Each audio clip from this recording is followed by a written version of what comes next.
ಕಲಮಂಗಿ ಗ್ರಾಮದಲ್ಲಿ ಜೋಳ ಕಟಾವು, ಹಿಂಗಾರು ಬೆಳೆ ಜಿಪಿಎಸ್ ಮಾಡದ ಅಧಿಕಾರಿಗಳು. ರಾಯಚೂರು ಜಿಲ್ಲೆಯ ಸಿಂಧನೂರು ತಾಲೂಕಿನ ಕಲಮಂಗಿ ಗ್ರಾಮದಲ್ಲಿ ಹಿಂಗಾರು ಬೆಳೆಯಾದ ಜೋಳವನ್ನು ಕಟಾವು ಮಾಡುತ್ತಿದ್ದಾರೆ. ಆದರೆ ಅಧಿಕಾರಿಗಳು ಮಾತ್ರ ಹಿಂಗಾರು ಬೆಳೆ ಜಿಪಿಎಸ್ ಅನ್ನು ಮಾಡದೆ ನಿರ್ಲಕ್ಷ್ಯ ವಹಿಸಿದ್ದು ರೈತರಿಗೆ ತಲೆನೋವಾಗಿ ಪರಿಣಮಿಸಿದೆ. ಕೂಡಲೇ ಅಧಿಕಾರಿಗಳು ಎಚ್ಚೆತ್ತುಕೊಂಡು ಹಿಂಗಾರು ಬೆಳೆಯಾದ ಜೋಳ ಕಟಾವು ಮಾಡುತ್ತಿದ್ದಾರೆ. ಆದ್ದರಿಂದ ಜೋಳವನ್ನು ಜಿಪಿಎಸ್ ಮಾಡಲು ಮನವಿಯನ್ನು ಮಾಡಿದ ರೈತ ಮಂಜುನಾಥ್ ಹತ್ತಿಗುಡ್ಡ ಅವರು ಡಿಸೆಂಬರ್ 29ರಂದು ಮಧ್ಯಾಹ್ನ 2 ಗಂಟೆಗೆ ಮನವಿಯನ್ನು ಮಾಡಿದ್ದಾರೆ. ಸಿಂಧನೂರು ತಾಲೂಕು ಕಲಮಂಗಿ ಗ್ರಾಮ ಪಂಚಾಯತಿಯಲ್ಲಿ ಬರುವ ಹಳ್ಳಿಗಳಲ್ಲಿ ಹೈಬ್ರಿಡ್ ಜೋಳ ಕಟಾವಿಗೆ ಬಂದಿದೆ. ಇನ್ನೂ ತನಾದರೂ ಯಾರು ಪಿ ಆರ್ಗಳು ಯಾರು ಬಂದು GPS ಮಾಡಿಲ್ಲ. ಅಧಿಕಾರಿಗಳಿಗೆ ಕೇಳಿದರೆ ಇನ್ನೂ ಮಾಡಿಸ್ತೀವಿ ಅಂತ ಹಿಂಗೆ ಕಾಲ ಮುಂದಕ್ಕೆ ದಬ್ತಾರೆ ಹೊರ್ತಾಗ್ರಿ.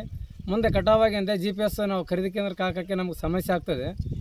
ಹಾಗಾಗಿ ಸ್ವಲ್ಪ ಅಧಿಕಾರಿಗಳ ಗಮನಕ್ಕೆ ಬಂದು ಬೇಗ ಸ್ವಲ್ಪ GPS ಮಾಡಲು ಕೇಳಿಸು.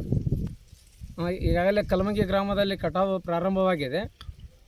ಇನ್ನೂ ಅಧಿಕಾರಿಗಳು ಒಟ್ಟು ನಮಗೆ ಕೇಳಿದ್ರೆ ರೆಸ್ಪಾನ್ಸ್ ಮಾಡ್ತಾ ಇಲ್ಲ.